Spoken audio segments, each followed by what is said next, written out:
avec... Ah oui, bonjour. Attendez. C'est bon. Oui, j'ai été perturbée par l'enregistrement. Là, j'ai eu un message. Donc, je disais que le titre de la conférence « Je suis timide, mais je me soigne », je l'ai pris d'un film qui est sorti en 1978 avec Pierre Richard et Aldo Maccione. Je ne sais pas si vous l'avez vu. Alors, je m'appelle donc Sophie Saint-Blanquet et c'est en tant qu'ex-timide et consultante en relations d'aide et animatrice de la méthode Écoute ton corps que je donne cette conférence. Je suis aussi formée à l'énéagramme et à l'hypersensibilité. Donc, je reçois pour des consultations individuelles ou à mon cabinet à Saint-Brévin-les-Pins, vers Saint-Nazaire, ou à distance. Et je donne aussi des ateliers ou à Saint-Brévin ou par Zoom sur divers thèmes comme l'estime de soi, dépasser une peur, la confiance en soi, le lâcher-prise, l'acceptation. Voilà. Donc, Écoute ton corps, c'est une école de vie et de développement personnel à l'origine québécoise, mais maintenant internationale, puisqu'elle donne des formations dans une vingtaine de pays dans le monde. Elle a été créée en fait il y a plus de 40 ans par Madame Lise Bourbeau, qui est l'auteur de 27 livres aujourd'hui, puisqu'il y a un nouveau livre qui vient tout juste de sortir sur les enfants nouveaux, et ça représente 7 millions de ventes dans le monde. Alors, le livre qui a été une révélation pour moi, c'est Les 5 blessures qui empêchent d'être soi-même. Je ne sais pas si vous l'avez lu, ce livre-là. Mais en fait, moi, il m'a amené à me lancer dans cette formation. J'avais à peu près 40 ans et c'est ce que j'ai appelé ma crise de la quarantaine, car à cette époque-là, je me sentais devenir négative, limite aigrie. Je m'ennuyais un petit peu dans ma vie et j'en ai déduit qu'il fallait que j'avais besoin de faire quelque chose de nouveau qui me stimule, qui me nourrisse, qui réponde à mes besoins. Alors, dans un an, j'aurai 50 ans. Et cette fois-ci, je me sens quand même beaucoup plus enthousiaste à ce passage parce qu'on dit que les 50 ans, c'est le début de la sagesse. Donc, j'ai vraiment hâte d'expérimenter cela. Alors, après mon bac, je voulais être psychologue, mais à l'époque, je ne m'étais pas sentie capable de me lancer dans des études aussi longues et je voulais avoir une autonomie financière rapide. Mais cette envie, en fait, elle est toujours restée dans mon cœur. Je me suis toujours intéressée à la psychologie, à l'humain. J'ai essayé personnellement différentes méthodes. Alors, quand j'ai découvert cette école, ça a été une telle révélation, ce livre, je me suis dit, mais pourquoi finalement je ne m'offrirais pas les études que je n'ai pas faites à 19 ans? Alors, quand je me suis inscrite à l'école, c'était vraiment à titre personnel. J'avais aucun enjeu professionnel. Moi, j'avais une activité d'indépendante qui me rapportait bien. Mais le truc, c'est qu'au bout de 9 ans, je m'y ennuyais. J'étais à cette époque plutôt dans ce qu'on appelle la blessure du rejet. Hein, j'avais une forte tendance à me dévaloriser et je pensais pas avoir et pouvoir développer toutes les aptitudes nécessaires pour devenir une professionnelle de la relation d'aide. Comme quoi. Donc, je n'avais pas vraiment d'enjeu professionnel. Par contre, je me suis lancé un défi. Et pas des moindres, puisque ça m'a pris quand même plusieurs années. Et aujourd'hui, si je me montre une personne relativement à l'aise et confiante, je sais à l'intérieur que le chemin des possibles ne fera que s'élargir avec la persévérance. Alors, ce fameux défi que je me suis lancé à cette époque était de dépasser ma peur viscérale de parler en public. Parce que je voulais me sentir à l'aise, parce que je voulais prendre ma place, parce que je voulais arrêter de fuir ou de me cacher, parce que moi aussi, je voulais communiquer. Et pourquoi pas, bon, je ne pensais pas en arriver là, mais aussi transmettre comme je le fais aujourd'hui. Alors, qu'est-ce qui m'a donné envie de faire cette conférence sur la timidité? peut-être qu'il n'y en a pas tellement que ça de proposés sur ce sujet-là. C'est de constater que des personnes venaient me consulter pour cause de timidité. Parce que oui, on ne choisit pas un consultant ou un thérapeute par hasard. Il y a forcément des choses en lui qui résonnent en nous. Donc oui, la timidité, je peux en parler. C'est quelque chose qui m'a beaucoup empêchée et j'ai appris à la gérer petit pas par petit pas, en me connectant à ma petite fille intérieure, en la prenant quelque part par la main et en lui permettant d'explorer ses peurs, de les dépasser, de découvrir aussi les croyances qui m'empêchaient en fait d'être moi-même. Parce que oui, la timidité peut représenter une gêne, voire une souffrance dans notre vie. Elle représente en tout cas un obstacle à être vraiment soi-même et pouvoir s'épanouir pleinement, créer la vie que nous désirons. Mais ce qui est quand même formidable, c'est que nous pouvons guérir de notre timidité, ou au moins l'accepter, mieux la vivre, la maîtriser. L'autre fois, j'étais assez stupéfaite. C'est peut-être ça aussi qui m'a donné envie de faire la conférence, parce que j'entendais le comédien Danny Boone et puis aussi l'humoriste Jamel Debbouze. Et ils étaient en train de témoigner en fait à la télévision que à la base, ils étaient des personnes très timides. Et là, je me suis dit, mais est-ce que c'est vraiment vrai ça? Est-ce que c'est possible qu'une personne timide puisse se montrer, s'exprimer aisément, faire rire, faire des spectacles devant des centaines, voire des milliers de personnes et passer à la télé? Eh bien oui, c'est possible. C'est tout à fait possible. Alors évidemment, ça ne se fait pas en claquant des doigts, mais avec un travail sur soi, de la volonté, du courage, c'est possible et ça en vaut vraiment la peine. Alors dans cette conférence, nous allons voir les caractéristiques de la timidité et des clés pour commencer à la dépasser. Alors la timidité, en fait, ça désigne une forte réserve, un repli sur soi, voire un sentiment d'insécurité que certaines personnes expérimentent lorsqu'elles se trouvent au contact de leurs semblables ou qu'elles parlent à d'autres personnes. La personne timide, quand elle est seule, elle ne vit pas ce genre de contraintes. Elle peut même se révéler au contraire pleine d'assurance. Mais quand elle entre en contact avec des gens peu familiers ou des gens qui lui semblent supérieurs ou qu'elle se retrouve en société, elle se sent gauche, embarrassée et manque de confiance en elle.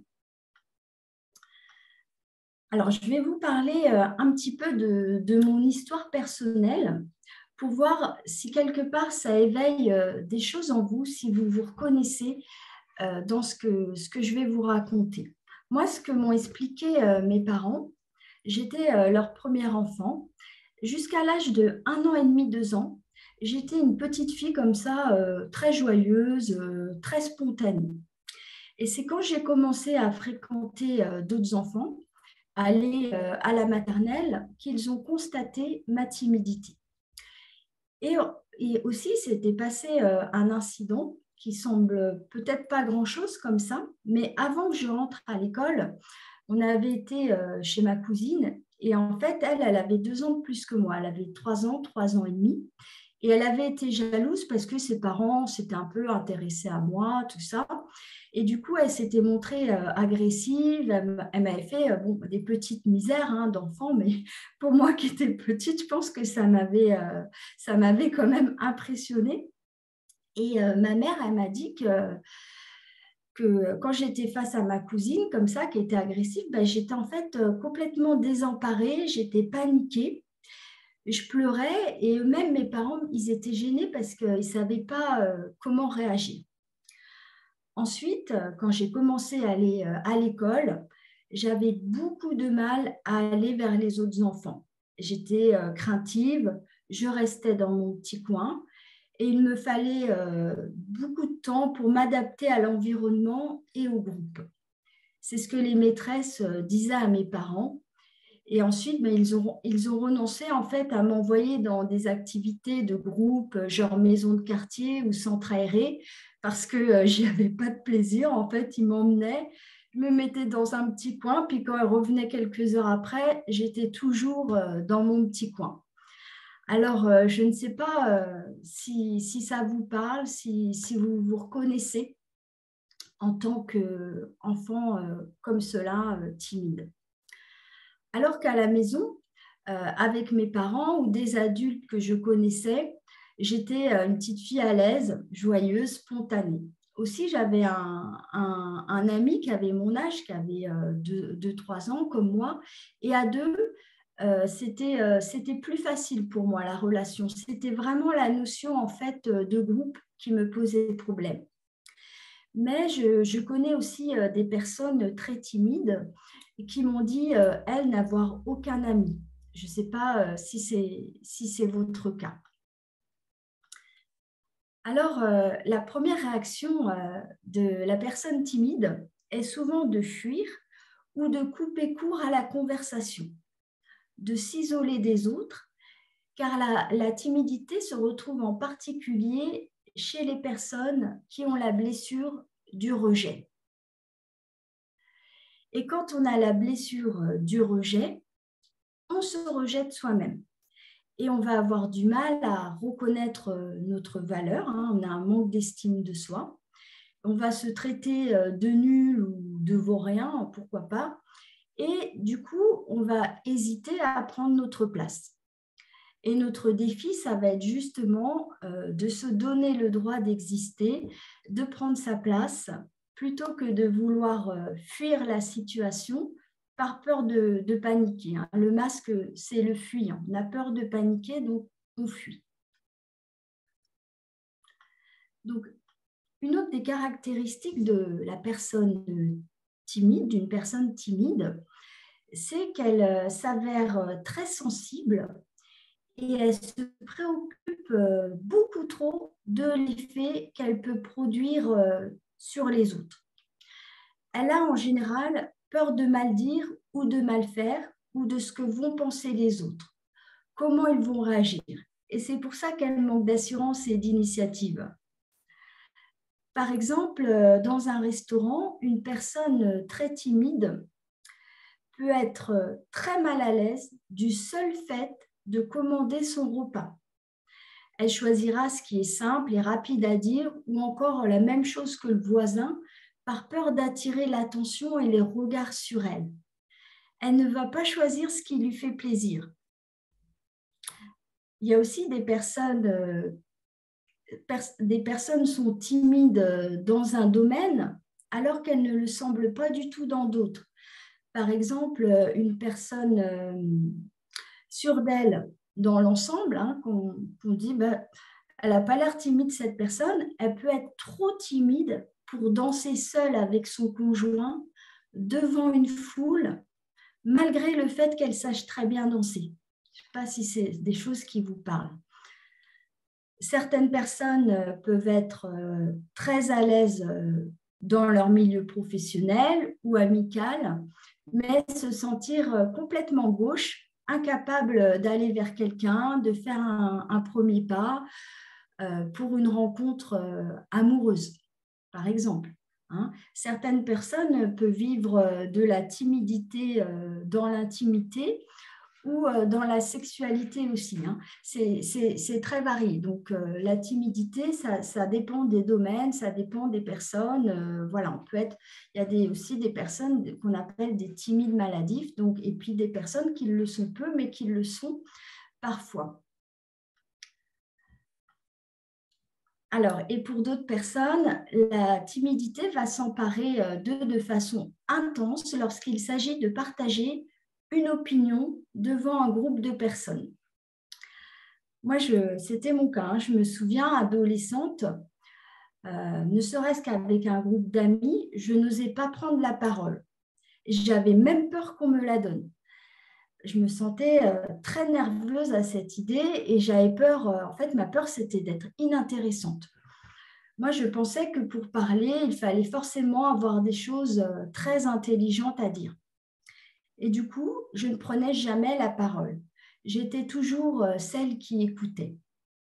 Dans une activité de groupe, je faisais en sorte de me rendre transparente. J'étais très bonne d'ailleurs pour ça, pour ne surtout pas être confrontée au regard et au jugement des autres. Et si je sentais que j'allais pas pouvoir y échapper, je pouvais même me trouver un subterfuge, une porte de secours, envie d'aller aux toilettes et puis me faire oublier. En général, les personnes timides parlent moins que les autres et ont moins de contact avec les yeux, difficulté à regarder les autres dans les yeux et ont plus aussi de nervosité, de gestes un petit peu nerveux.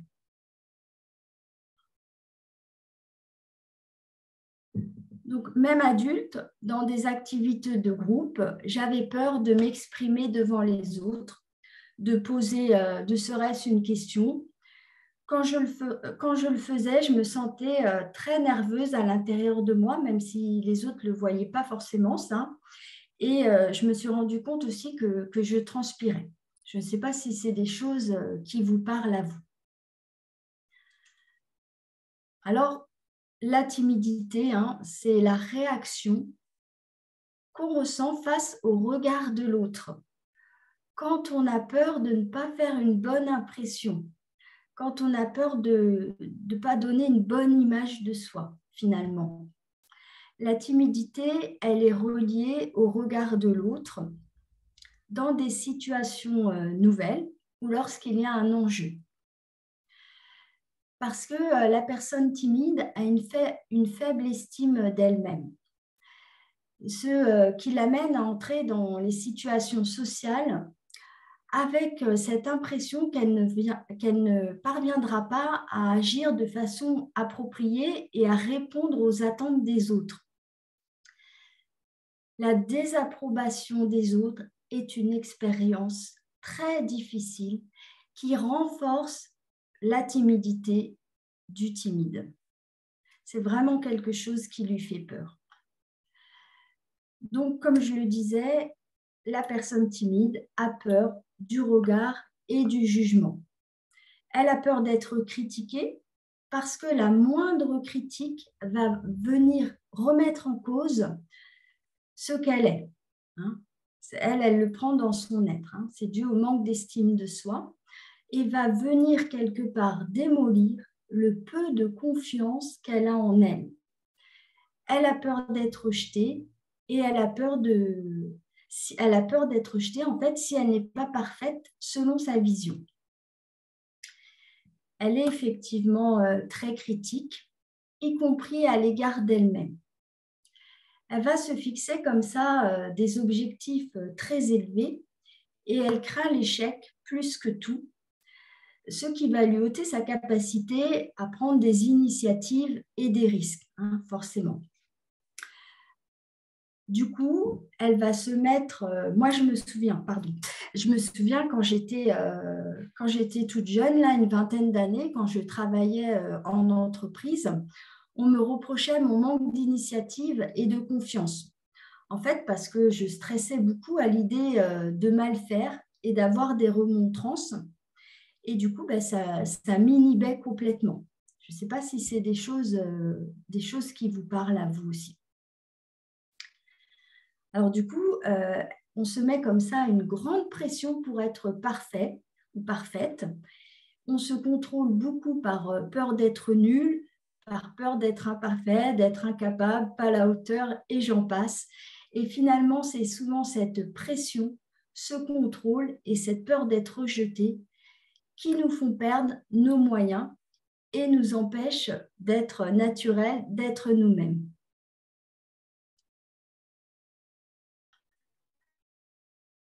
Alors, la timidité empêche donc une personne forcément d'être spontanée, naturelle, de dire ce qu'elle a à dire.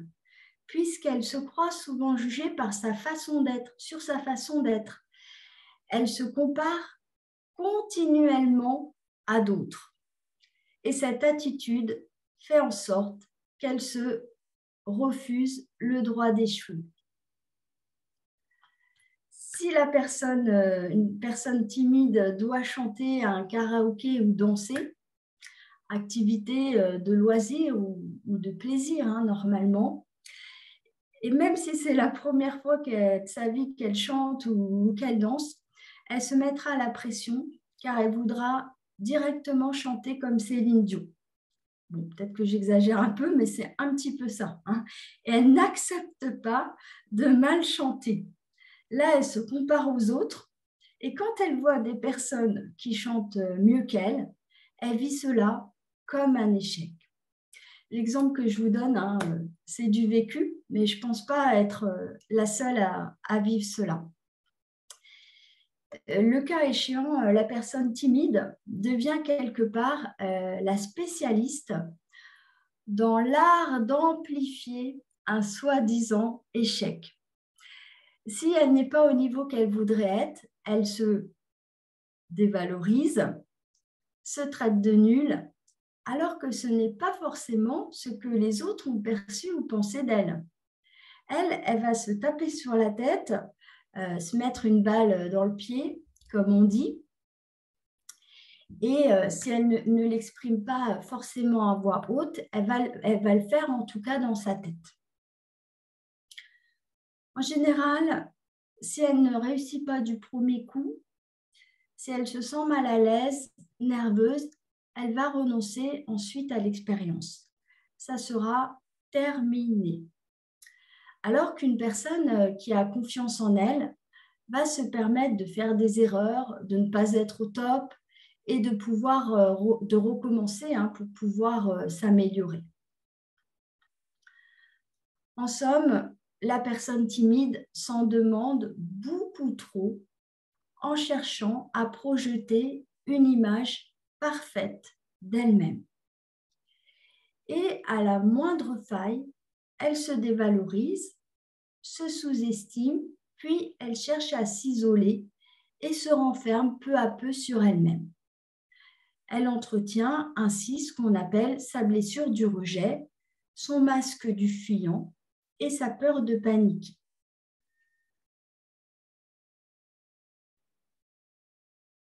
Voilà, la timidité, c'est une sorte de gêne. C'est une force incontrôlable qui se manifeste notamment par un manque d'aisance et d'assurance dans nos rapports avec les autres. C'est vraiment ça, c'est une force incontrôlable.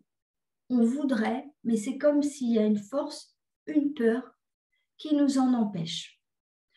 On ressent comme ça un état de panique intérieure qui peut se manifester par divers symptômes.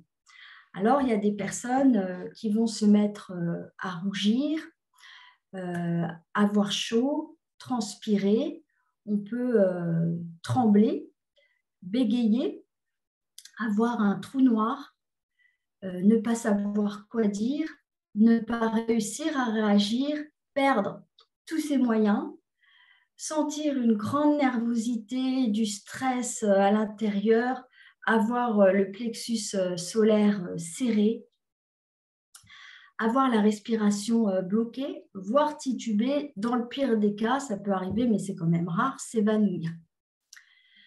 Donc, l'extrême timide, il semblera perdre tous ses moyens, ressentant tous les regards rivés sur lui, son visage va s'empourprer, peut gesticuler maladroitement, ses mains deviennent moites et sa voix tremble et monte, sa bouche et ses lèvres deviennent sèches et on peut lire la nervosité dans son regard.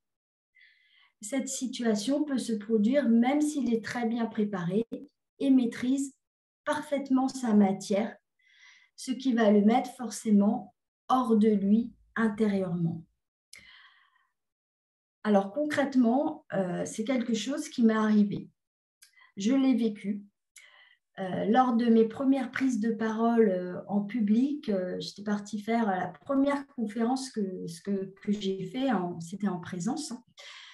Je commence à parler, je savais ce que j'avais à dire et au bout de quelques mots, je me suis sentie, mais j'étais complètement asphyxiée.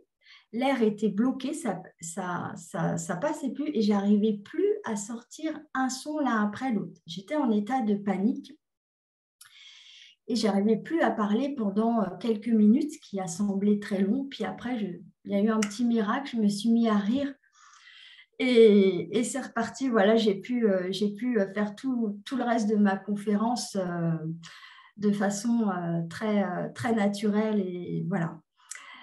Ou quand, à la demande de mon conjoint, je me suis enfin décidée à participer à un karaoké, donc à chanter devant d'autres personnes. Quand même, c'est un défi pas trop mal pour une personne timide. Et là, je prends le micro et j'étais comme ça. Se mettait à trembler comme ça dans tous les sens. Je perdais tous mes moyens, je me sentais asphyxiée. Et je vivais ce grand stress, cette force incontrôlable à l'intérieur de moi qui m'empêchait de chanter normalement et surtout d'avoir du plaisir. Donc, c'est vraiment ça. Des fois, c'est une force incontrôlable. Je ne peux rien y faire. Je me sens complètement démunie, impuissante. Ensuite, j'ai honte. Je me sens complètement nulle, ridicule. Alors, pour dépasser cette force, et c'est une clé que je vous donne, j'ai accepté l'idée que ça pouvait m'arriver à n'importe quel moment. Et ce n'est pas si grave que ça. Que la honte, le jugement d'être nul, d'être ridicule, c'est en fait moi qui me le donnais et qui me l'amplifiais. Et les autres ne pensaient pas de ça de moi. Après ma conférence, il y a quand même des personnes qui sont venues me voir. Quand on m'entend chanter, je ne pense pas qu'on me... Mais voilà, on va avoir cette tendance à amplifier. Et je me suis dit, ça peut m'arriver à n'importe quel moment. Je suis humaine, même si je panique. Ce n'est pas si grave que ça. Parce que quelle personne ne peut pas être prise par le tract, ses émotions? C'est humain et ce sont des choses qu'on apprend à maîtriser. Tous les artistes le disent, n'importe quelle personne qui est amenée à se produire publiquement, du simple enseignant à un homme politique, apprend à maîtriser ses émotions, à gérer son stress. Mais elle en vit toujours, mais elle en vit de moins en moins avec l'expérience. C'est comme la personne qui bégaye. Plus elle va se dire qu'il ne faut surtout pas qu'elle bégaye, plus elle va se contrôler, se mettre la pression, plus elle va bégayer. Alors que si quelque part il y a cette acceptation, ce lâcher prise, elle a le droit de bégayer, ce n'est pas si grave que ça. Quelque part, il y a la vapeur qui va s'inverser. Mon conjoint me dit encore qu'il y a une différence quand il m'entend chanter à la maison et quand c'est devant d'autres personnes. Je l'accepte maintenant. J'accepte ça. Même si avec le temps, la persévérance, la répétition de l'expérience, je m'aperçois que ça s'améliore et encore heureusement. Ne jamais désespérer. Maintenant, je me sens vraiment de plus en plus à l'aise. Voilà, rappelez-vous que ce sont les premières fois qui sont les plus difficiles et se permettre d'aller à son rythme, de respecter ses limites et d'y aller progressivement. Alors, il y a une autre caractéristique de la personne timide, c'est qu'en général, elle fait tout pour paraître gentille et inoffensive, car elle pense que cela la protège, que les autres vont l'aimer et la protéger comme cela. En fait, elle va refouler son agressivité, se faire croire qu'elle n'en vit pas ou tout faire pour la retenir, alors que c'est tout à fait humain de vivre de la colère. La colère aussi, ça permet de prendre sa place, de s'affirmer, de se positionner, de se faire respecter, de dépasser ses peurs, ses limites et d'aller vers ses désirs et ses besoins. Il est donc tout à fait normal et humain pour la personne timide de vivre de l'agressivité et même de la colère, même si celle-ci reste bien enfouie. Tant qu'elle va étouffer ses sentiments pour montrer une image inoffensive, elle ne pourra jamais être elle-même. La personne timide doit avant tout accepter cette agressivité car depuis son plus jeune âge, en fait, elle est repliée sur elle-même, refoulant ses désirs et ses peurs, ayant cru quelque part ne pas avoir reçu l'espace nécessaire pour s'épanouir librement et se donner le droit d'exister. Quand j'étais petite, mon père, lui qui était un homme très fort et très protecteur, il s'inquiétait beaucoup car je manquais d'agressivité. Depuis l'épisode avec ma cousine, quand elle s'en était pris à moi là, par jalousie, où j'étais restée repliée sur moi-même, incapable de réagir, je devais être en état de panique. En fait, les éducateurs, les maîtresses disaient à mes parents que je manquais d'agressivité. Une fois même, il était intervenu à l'école auprès d'un petit garçon qui m'embêtait régulièrement. Et puis, il avait dit, si tu continues à embêter Sophie, je vais te casser la gueule. Je peux vous dire que ça avait été radical. J'ai eu la paix après. Souvent, ce qui se passe, c'est que les enfants timides, je l'ai souvent entendu des personnes que j'accompagne, mais pas tous quand même, hein, heureusement, pas tous, peuvent être la proie de harcèlement ou de maltraitance à l'école, car ils ont du mal à se mettre en valeur et à se défendre. Ils sont en fait très sensibles et ont beaucoup d'empathie. Alors mon père, il a essayé justement de m'inculquer l'agressivité pour que je puisse m'en sortir, et notamment en me faisant faire du tennis, qui est quand même un sport où il faut être combatif pour pouvoir gagner.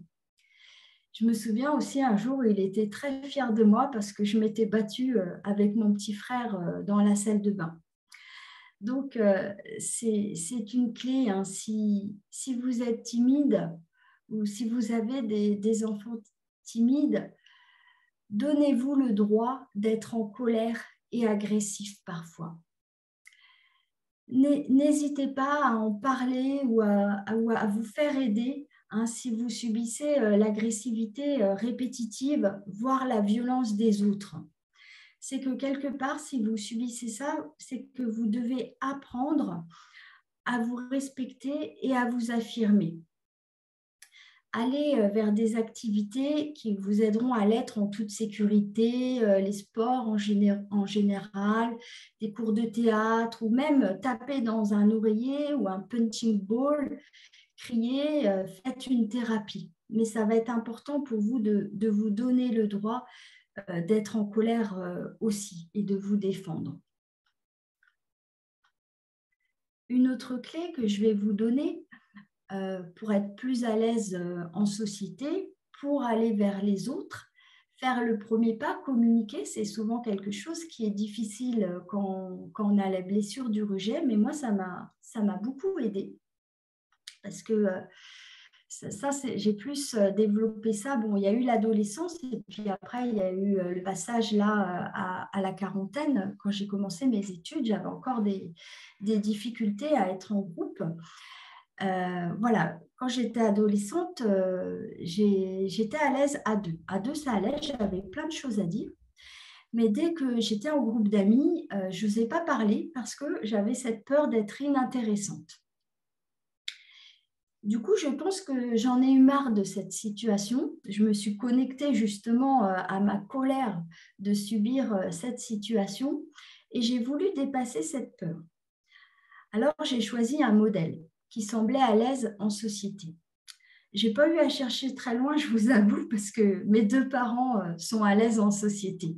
Des fois, on peut avoir comme ça des parents une famille timide. Et moi, j'avais mes deux parents qui semblaient à l'aise en société. J'avais mon père qui était professeur de conférences agrégé. Donc, lui, il faisait des cours en amphithéâtre. Et puis, à la maison, partout où il allait, il parlait beaucoup, il avait des grandes connaissances et comment dire, il faisait des grandes théories sur beaucoup de choses. Il était très intellectuel, il semblait un peu savoir tout sur tout. Mais moi, là, malheureusement, je voyais bien que je n'avais pas cette aptitude comme lui. Mais je croyais que seules les personnes comme lui étaient intéressantes, en fait. Et là, c'était ma croyance, une de mes croyances. Alors, ce que j'ai fait, c'est que j'ai observé ma mère.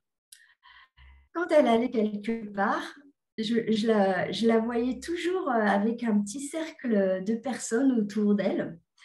Parfois, alors que souvent, elle ne les avait jamais vues avant. Hein. Et je l'observais. Elle racontait des choses, elle rigolait, et puis les gens semblaient s'intéresser à ce qu'elle disait. Ils passaient en tout cas un bon moment avec elle et recherchaient sa compagnie.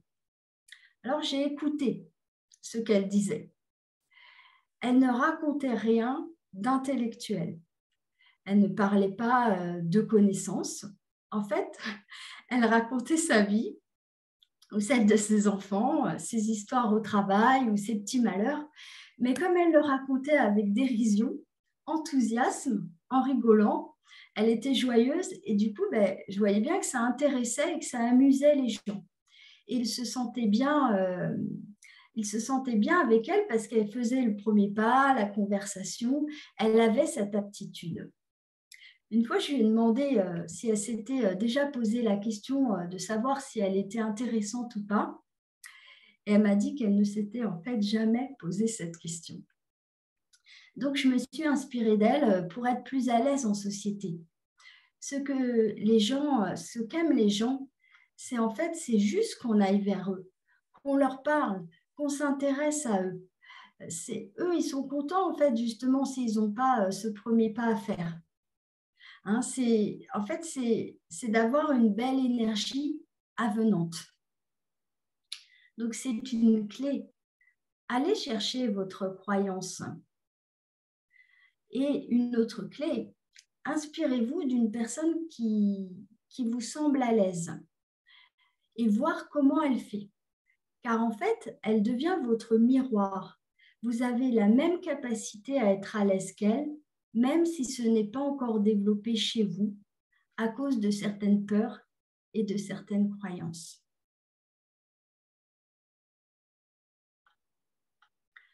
Donc, si tu te vois comme une personne timide, sache que la timidité n'est pas un état permanent pour celui qui a le désir sincère de vouloir se transformer. Tu dois d'abord prendre conscience de la trop grande importance que tu accordes à l'effet que tu produis sur les autres et décider dès à présent de faire des actions nécessaires pour redevenir toi-même et vivre librement ta vraie nature. Il y a autre chose qui m'a beaucoup... excusez-moi, chez soi. Il y a autre chose qui m'a beaucoup aussi aidée, soulagée. C'est je ne peux pas plaire à tout le monde et tout le monde ne peut pas me plaire. On ne vit pas pour les autres. Se détacher de ce que pensent les autres de moi, car quoi qu'ils pensent, finalement, ça n'enlève rien à ma valeur si j'ai confiance en moi.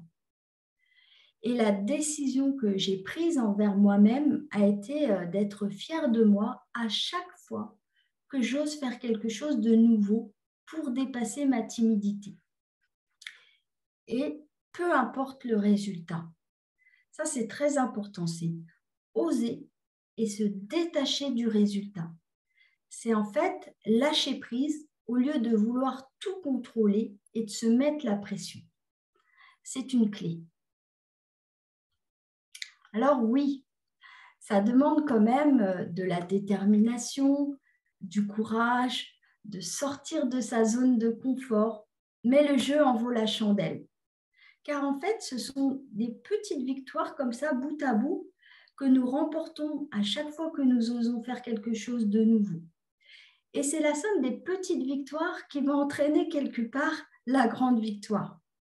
Donc, je vous le rappelle, les premières fois sont les plus difficiles, mais à chaque fois que nous allons recommencer, nous donner le droit de faire des erreurs, de ne pas être parfait, d'être nerveux, d'être stressé, de vivre un tas d'émotions, de rougir, de transpirer, nous allons nous rendre compte qu'à chaque fois, nous progressons, que la peur, en fait, elle se dilue et que nous sommes aussi capables de faire face à la situation.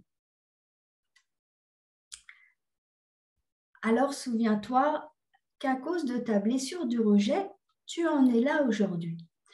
Et qu'au fur et à mesure que tu guériras cette blessure, ta timidité va se transformer en assurance. Alors, il y a aussi quelques actions physiques qui peuvent aider à vaincre la timidité, peut-être un peu plus pour les personnes très timides. Je ne sais pas s'il y en a parmi nous. Il y a en fait 4 éléments. Les 4 clés très importantes sont le regard, la voix, la poignée de main et la respiration. Alors d'abord, il va falloir développer un regard vif et sincère. Est-ce que c'est difficile pour toi de regarder dans les yeux? Si tu n'en es pas certain, demande à ton entourage si tu es une personne qui regarde dans les yeux. Si ce n'est pas le cas, en fait, simule le fait de regarder une personne droit dans les yeux avec confiance et assurance. Habitue-toi à te regarder dans les yeux devant une glace et progressivement à regarder les gens dans les yeux. Il n'y a rien de dangereux en fait là-dedans et ça facilite beaucoup la communication. Car je ne sais pas si tu l'as déjà vécu, mais c'est difficile de parler avec une personne qui ne te regarde pas ou qui a un regard fuyant comme ça, là. Hein. C'est assez difficile. Aussi, je vais te suggérer de t'installer devant un miroir et de pratiquer en fait à faire des sourires ou toutes sortes d'expressions du visage. Développer le sourire va faire que tu vas devenir une personne avenante, hein, vers qui les gens ils auront en fait confiance et ils auront envie d'aller. Est-ce que toi, tu es une personne souriante? Tu peux demander aussi aux personnes de ton entourage si tu es une personne souriante. Mais pratiquez, vous allez voir que plus vous allez sourire, plus vous allez attirer des gens vers vous qui auront une bonne intention envers vous. Un autre point important, c'est, comme je le disais, c'est la voix. Alors, est-ce que l'on t'entend et on te comprend quand tu parles? Parce que souvent, les personnes timides, elles parlent faiblement. On a du mal à les entendre. Déjà, elles ne parlent pas beaucoup, mais en plus, elles parlent faiblement. Alors, concernant la voix, une suggestion, ça va être de consister à t'habituer en fait à parler beaucoup plus fort et avec une bonne diction pour que les gens t'entendent bien. Tu peux t'entraîner à faire de la lecture à voix haute devant ton miroir, comme si tu t'adresses en fait à un auditoire, et ensuite fais-le face à une personne de confiance en la regardant dans les yeux. Et assure-toi auprès d'elle qu'elle entend bien ta voix, que tu articules suffisamment. Le troisième point, c'est la poignée de main. Quand tu serres la main, est-ce que c'est mou comme ça? Alors, pour t'aider à développer une poignée de main ferme et confiante, tu peux prendre une boule de papier et la serrer comme ça dans ta main. Ça va solidifier tes muscles et ça va t'aider à développer une poignée de main vigoureuse et chaleureuse. Et le quatrième point, c'est la respiration. Il est il est suggéré en fait d'y être attentif plusieurs fois par jour pour apprendre à respirer plus profondément. J'ai remarqué que les personnes timides, elles respirent à peine. Ça reste bloqué au niveau du plexus solaire, pardon, et l'air, il rentre juste en fait pour leur permettre de survivre. Mais bon, beaucoup de gens, hein, finalement, on ne respire pas assez profondément. Alors, c'est important d'apprendre à faire de grandes respirations, ce qui va te permettre au fur et à mesure du temps de diminuer ton stress, de gérer tes émotions. Alors, tu peux t'aider, il y a des applications, hein, moi c'est ce que j'ai fait, des exercices de cohérence cardiaque. Tu en fais 3 à 5 minutes, 1 à 3 fois par jour. Tu peux faire sur ton téléphone portable ou sur ton ordinateur.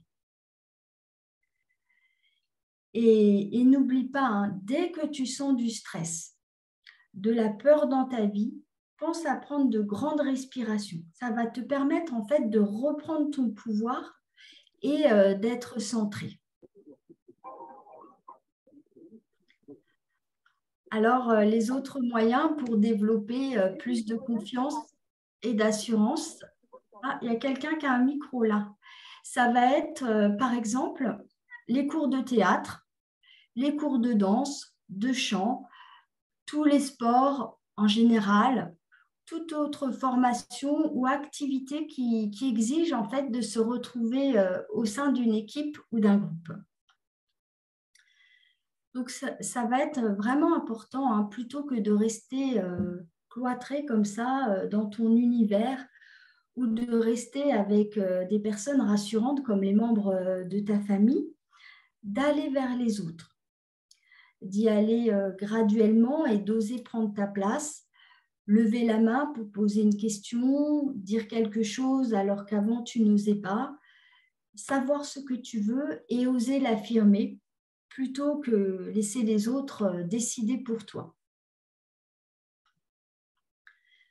Tous les exercices corporels et respiratoires, ainsi que rencontrer des gens, aident énormément une personne introvertie à s'ouvrir aux autres et à vaincre sa timidité. Quand nous faisons des actions au point de vue physique, cela se répercute immédiatement au plan émotionnel et au plan mental. Et il est important d'observer chaque fois que tu te sens mal à l'aise pour rester en contact avec toi-même et demeurer alerte à ce que tu vis. L'observation, hein, de ce que tu sens à l'intérieur de toi, la respiration, ça va te permettre de garder la maîtrise de tes émotions avec le temps.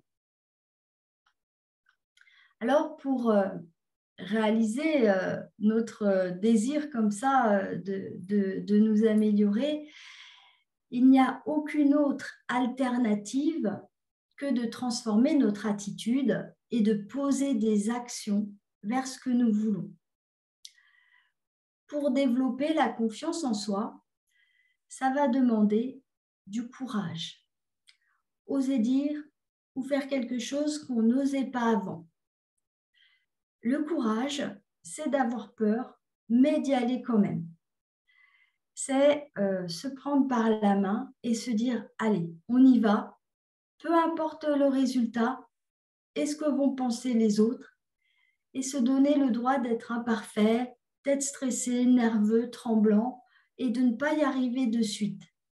Et n'oublie pas qu'on est souvent notre pire juge. C'est donc finalement notre partie courageuse, notre partie adulte qui va prendre par la main notre petit enfant timide à l'intérieur de nous et qui va lui dire « Allez, viens, je sais que tu as peur et c'est tout à fait correct d'avoir peur, mais on va y aller ensemble et tu vas voir, ça va bien se passer.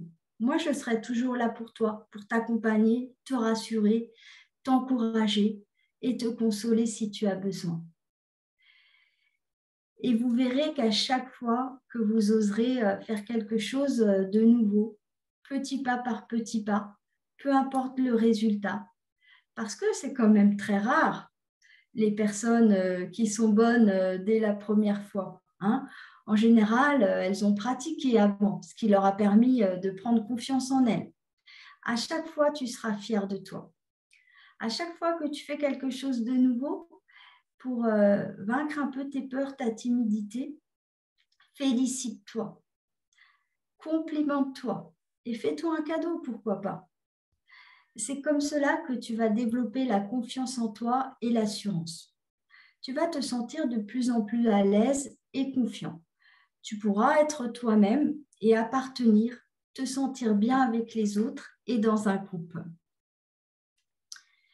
Car la personne qui a la blessure du rejet et qui a tendance à fuir, à s'isoler, a au contraire le grand besoin d'appartenance à un groupe, hein, avoir sa place dans un groupe, le grand besoin d'affection, sentir qu'elle fait la différence pour quelqu'un, de prendre confiance et de se donner le droit d'exister et d'être elle-même. Alors maintenant, ce que je vous propose, c'est qu'on va faire un petit exercice ensemble, un tout petit exercice. Alors, vous allez fermer les yeux et prendre 3 bonnes respirations.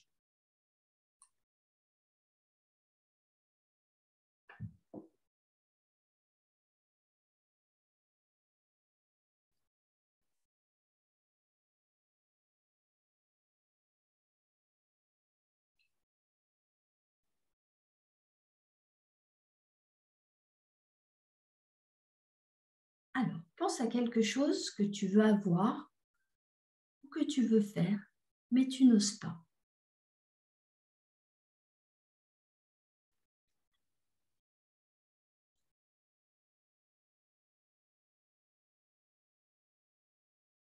Imagine en fait que c'est déjà arrivé. Visualise, fais-toi mentalement les images de ce que tu veux avoir et que tu veux faire comme si c'est déjà arrivé. Fais-toi le film rose, comme si c'est déjà manifesté.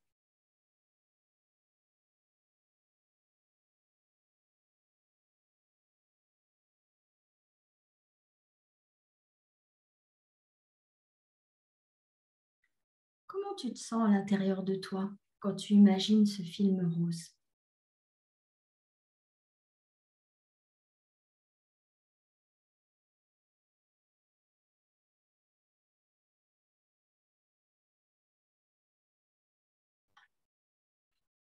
Maintenant, quelles actions, quels petits pas tu vas pouvoir mettre en place pour commencer à manifester ce que tu veux?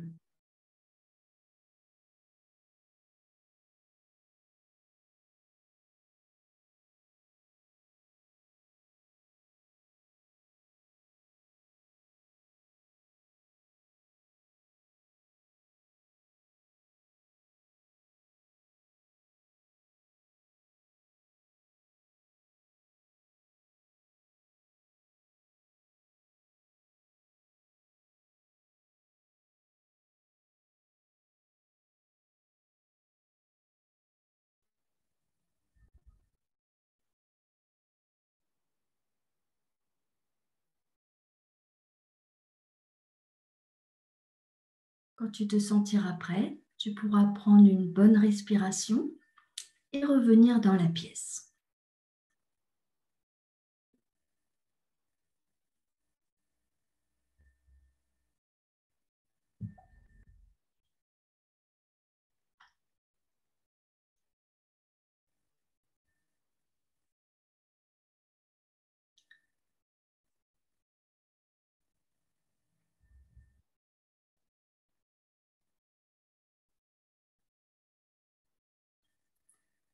Alors, pour conclure cette conférence, il y a des avantages à la timidité.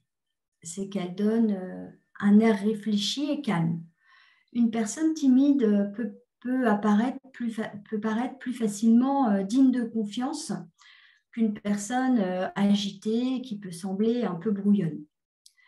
Et puis, il y a aussi la grande sensibilité, d'un timide face à l'effet qu'il produit sur les autres procure ses bienfaits. En effet, le jour où il gérera bien cet aspect, cette sensibilité lui permettra de très bien percevoir les besoins des autres. Il peut ainsi devenir un très bon thérapeute ou un représentant dans un domaine quelconque, car au lieu de vouloir trop performer, il sera sensible aux besoins des autres. Voilà, je vous remercie. On arrive à la fin de la conférence. Je vous remercie de l'avoir écouté. Dominique, Oui. tu peux arrêter l'enregistrement?